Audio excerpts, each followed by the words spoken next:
This is Timothy Wood with the Citadel Civil Engineering Program. This is CIVL202 Statics, and in this video lecture, we're going to talk about distributed loads. Just as a reminder, distributed loads are going to come up in your future classes. Distributed loads are a major part of building and structural design. So if you have any interest in structural engineering, distributed loads are going to be a huge part of what we're doing there. When we think about this, what we're doing is we're actually closing some gaps on, closing some loops on it. So we start off by talking about force systems that involved both forces and moments on rigid bodies, tendency to cause rotation. We then showed that we could have an equivalent force system that was applied to the body forces on a body, and we could come up with an equivalent system that instead of having all the complicated weights of a body, we could come up with an equivalent system of a force at one location, and we call that location the center of gravity. We went further to say that if we had constant gravity, if we had constant density and or constant thickness, that we could work our way from center of gravity to center of mass to volumetric centroid to area centroid. And that's all been fantastic. But now what we're going to do is we're actually going to take that whole idea of centroids and track it back to talking about force systems. So in order to do that, we want to take a look at a potential system that we might be designing. So this would be a floor in a building. Think of the room you're in. And as I believe we talked about before, when we talk about loads, sometimes these loads are distributed. And so what we mean by a distributed load is if we think about all the loads that might be in the floor that you're in. So if we think about a normal classroom, we'd have tables, we'd have chairs, we'd have people, and those things could be at all sorts of different places. So from an analysis standpoint, we might have to spend a lot of time doing all the conceivable different analyses.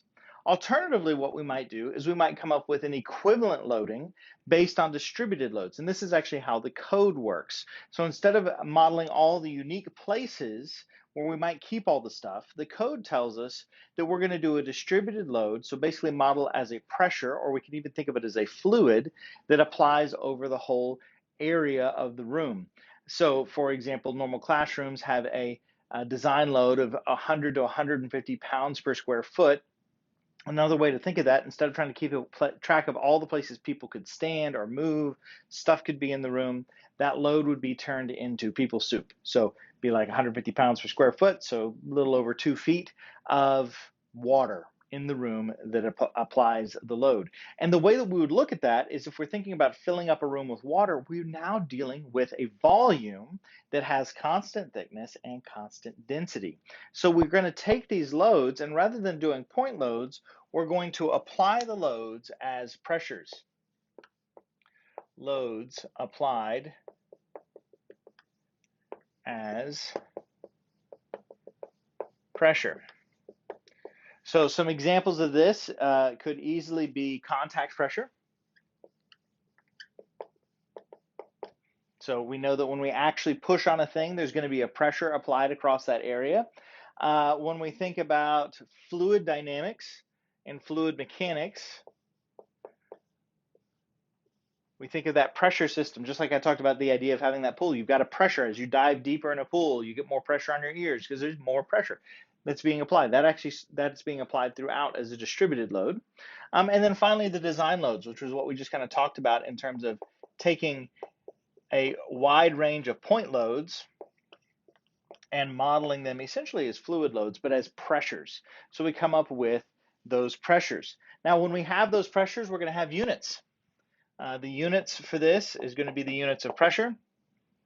So pounds per foot squared. This is sometimes PSF. Maybe you're familiar with PSI, pounds per square inch. In SI, we have newtons per meter squared, which is going to be a Pascal. Again, a Newton, quarter pounder with cheese, a meter squared, that's a card table. So a quarter pounder of cheese spread across a card table is not very much. Often we're talking about kilopascals because that's a more realistic pressure. And so if we look at this floor system that I've got modeled here on the left, we can apply a load to it. So here's my load. So you can think of it as a big block of jello. This is the pressure. Maybe we've got some heavy machinery on the left under 100 kilonewtons per meter squared, and places for people to walk on the right under 50 kilonewtons per meter squared. or kilopascals. That would be the other way that we could talk about that. So we'd have these things, and what we see is that we're modeling the load. Again, we know that there's a reality, some sort of forces being applied, push and pull to the system, but that load is being modeled as a volume, which means we can use our volumetric centroid data. And then if we want to know the total force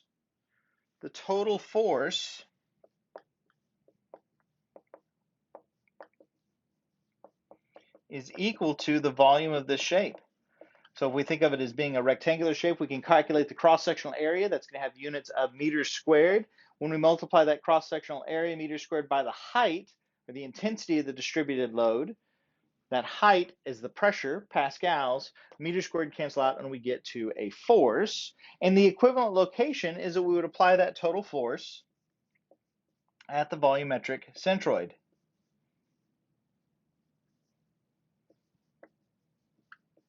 So we'd want to be able to figure out where the center of that shape is. And now rectangles aren't very hard for us. That's pretty good. So this would set us up for a nice three-dimensional analysis modeled as a volume. All is good. Now, in statics, and as a civil engineer, most of the time I'm going to cut this down into 2D. And we'll talk about a number of different ways that we can do that here in just a moment. But when we cut something into two-dimensional analysis, we're going to take a slice of a given width, and when we multiply that together, we're still going to have a pressure, but it's going to take a slightly different form. So when we have our 2D analysis,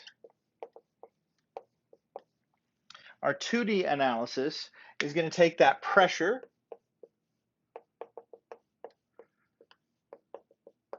times some width. We've got a couple of different ways that we might talk about this. We'll talk about unit width and tributary width in just a moment. When we multiply a pressure, so let's say pounds per feet squared, by a width in feet, our units for our 2D analysis end up being pounds per foot, sometimes abbreviated PLF, pounds per linear foot, or Newton per meter, which we could also call a Pascal meter. I don't know that we would do that very often, but we certainly could. And those would be our units. And then in this case, our pressure is modeled as an area. So we're now looking at a cross-sectional view, an area, so we can think of like this kind of weird rectangular shape down here on the end. So that's what we're looking at with some width that we multiplied it by. So we've got it modeled as an area. So our total force is going to be equal to the area. Again, if I have a rectangle, base times height, the width is going to be in meters, the height's in Newton per meter or pounds per foot, my pressure, and I'll get a force back out of that. And again, this is applied at the centroid.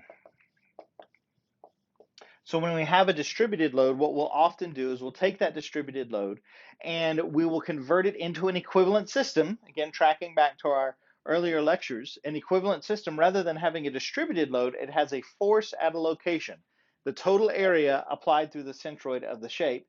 And we can either do this using our sum of the forces and sum of the moments, exactly like we've done before, or we could even use a table model and think of it as a composite body, just keeping in mind that our height now is the intensity of the pressure. So that's what we're looking at here.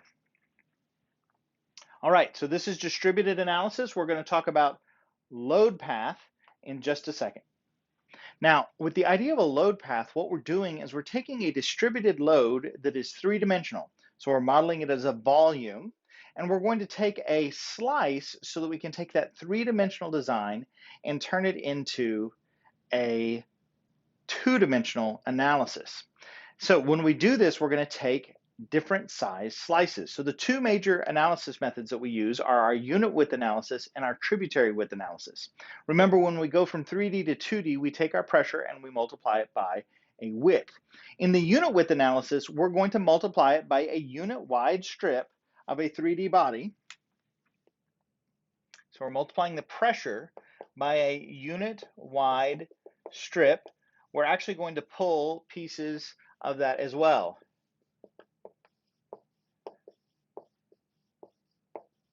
So we should look at this and think through, how do I do this? So we're going to jump over and look at a picture real quick of what that slice might look like. So as we think about load paths looking at this system here, what we'll want to do is we'll want to start off by thinking about our unit width analysis. And this would often be applied to be something like our flooring system. So if we look at our flooring system, so this is the big plate here, we'll notice that it spans across these beams through here. And so what we might do is we might analyze, rather than the whole floor, we would only analyze a 1 unit wide strip of the floor. Now, probably for the sake of our construction engineers, we're just going to have one flooring design. And so we're going to want to analyze the portion underneath the higher load. And so what we'll do is we'll come in here and we'll cut a 1 meter wide strip out of our floor here. And so the idea is that this distance here would be 1 meter wide, and we would extend that to include, taking our distributed load with us. So when we think about our distributed load, you can think of it as icing on our cake, and no one wants their slice of cake without icing. And so we'll cut out this 1 unit wide strip and look at what it looks like as a 2D analysis. Now that we've got that slice in our mind, let's draw what the 2D version of it might look like. We're going to have the beam, or in this case, it's that strip of the flooring. We're going to then turn it into a distributed load modeled as an area, like so, whose intensity is equal to the intensity of the loading, which we said was 100 kilonewtons. 100 kilonewtons per meter squared times the 1 unit width wide. So this is going to be 1 meter wide. Unit width analysis gives us a 100 kilonewtons per meter intensity on our load. If we draw the remainder of our sketch here, we'll notice that it's supported by some beams. We'll talk about what these shapes mean soon in a future lecture. So there's supports from each one of the beams underneath the flooring, and then our dimensions, like so. If we want to come up with an equivalent system for this distributed load, so keep in mind, this is not unique point loads. This is a distributed load. It's an area. Maybe we even could sketch it in like an area like that, color it in a little bit. We're going to want to come up with an equivalent system that's a force applied at one location. So in this case, we can draw the beam again, and we're coming up with an equivalent system, so a load that has the same resultant moment and the same resultant force. So first thing we're going to do is we're going to calculate the overall force. Well, that's just base times height for a rectangle is the area. Remember, our area becomes our total force. So it's going to be 9 meters wide times a height, that's the intensity, a height of 100 kilonewtons per meter. So 9 times 100, that's actually pretty easy. 9 meters times 100 kilonewton per meter. You'll notice how I'm writing my units every single time. Gives me 900 kilonewtons, which is an appropriate use for a force. And then I'm going to apply that at the centroid location. So if we remember, for a rectangle, the centroid's in the middle. So the base divided by 2. We'll go ahead and draw our force arrow, 900 kilonewtons down, and then 9 meters divided by 2 is going to give me my 4.5 meters on each side, because it's a rectangle. If it was a triangle, we'd use 1/3 base. If it was a different, more complicated shape, we'd go to our FE reference handbook and think through those shapes. So this is a unit width analysis in which we took that 3D shape, we cut out a 1 unit wide strip of the flooring, we looked at the loads that was being applied to it, we turned that into an area by multiplying by the unit width, a width of 1, and then we've converted it into an equivalent system with a point load applied to the centroid. This is an externally equivalent system. If we're actually looking at the stress on the system, on that flooring itself, we need to keep it as a distributed load. Again, internal forces are coming later. All right, let's talk about our tributary width analysis. When we think about our tributary width analysis, again, we're taking a 3D body and we're cutting out a slice. But in this case, the slice that we're cutting out to turn into a 2D analysis has the width associated with collecting load for a particular member. So when we think of our tributary width analysis, we can identify our tributary area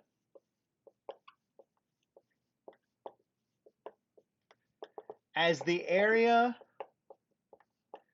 that collects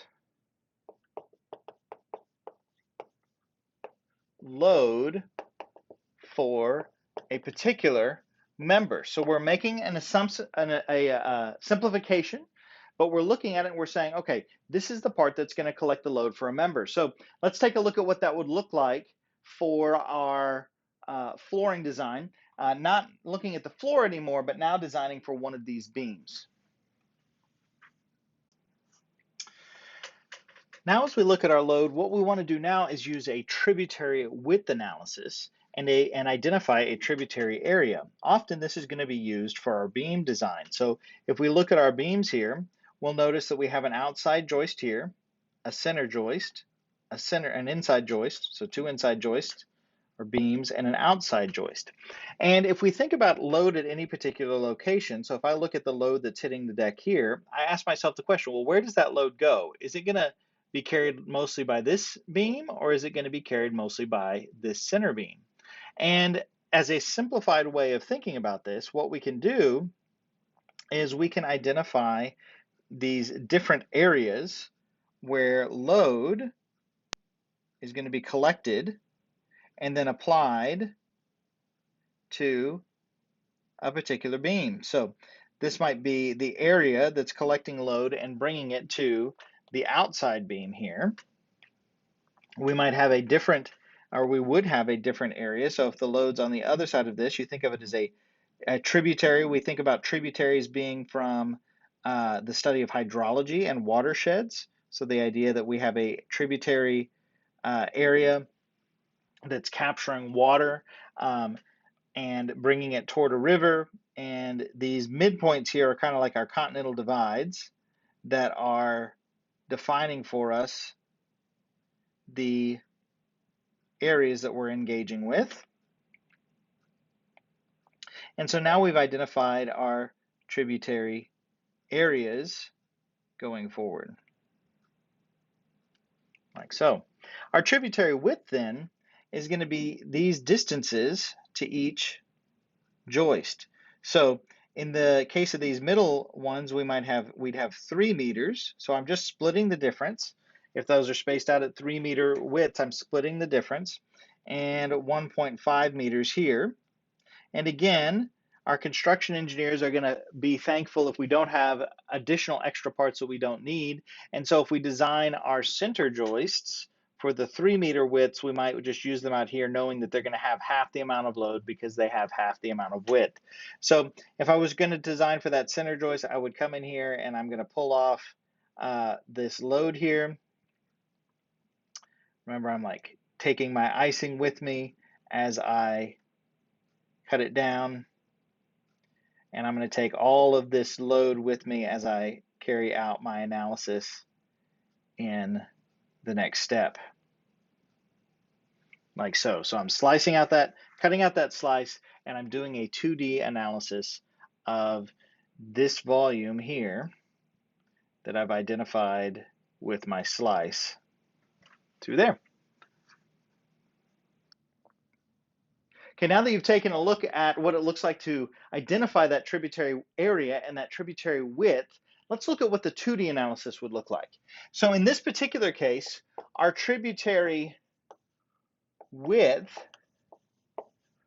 for one of these beams is going to be 3 meters. So if I'm looking at the center beam, I've got 1.5 meter on each side as an assumption. It's not exactly that. You'll learn more about that in structural analysis, but this is a pretty good place for us to start, all other things being equal. And so we can draw our beam here like so, and we'll note that we've got some supports coming from the beams at either end, and there's kind of two intensities, so we'll go ahead and put our dimensions on here, 3 meters and 6 meters. And then we'll start thinking about those individual intensities. Now, in our high intensity zone, we had 100 kilonewton per meter squared, or 100 pascals, times a width of 3 meters. This is how we're going from that three-dimensional pressure to a two-dimensional equivalent pressure. We'll notice that our meters cancel out, and so we're going to get an intensity or a height of 300 kilonewtons per meter, like so. Now, when we look at the lower intensity zone, we'll notice that the load there was 50 pascals, or kilonewtons, or kilopascals, kilonewtons per meter squared, times a width of 3 meters. Okay, writing my units every single time. And so now I see a pressure of 150 kilonewtons per meter. So it's about half that, well, it is exactly half the intensity acting onto the beam. And so now we've done, this is our 2D slice that's a tributary width cut out of our larger three-dimensional shape. Now, when we want to turn this into an equivalent system, what we'll do is exactly what we would do for a composite body. We'd identify our easily identifiable shapes and where their centroids are, and then we'll be able to calculate their area being equal to the total force, and apply it at their centroid locations to come up with an equivalent system. So if we think about this, we can sketch our beam again. And let's look at the higher intensity portion of the load. It's a rectangle, so the overall area is going to be equal to 1/2, or not 1/2, just base times height. So my load intensity is 300 kilonewtons per meter times the base, which is 3 meters, which gives me a total intensity, I check my units, of 900 kilonewtons, which is totally appropriate for a force. When we think about where it's going to be applied, it's going to be applied at 1/2 base. So 3 meters divided by 2 is 1.5 meters. We can draw it right in here through the middle. And so we'll have 1.5 meters as our location for that force. If I look at the lower intensity load, I've got to do the same thing. So I want to calculate the overall area. So base times height for a rectangle, 150 kilonewtons per meter times a base now of 6 meters. And by coincidence, that works out to 900 kilonewtons, like so. 1/2 the base in this case is going to be 3 meters.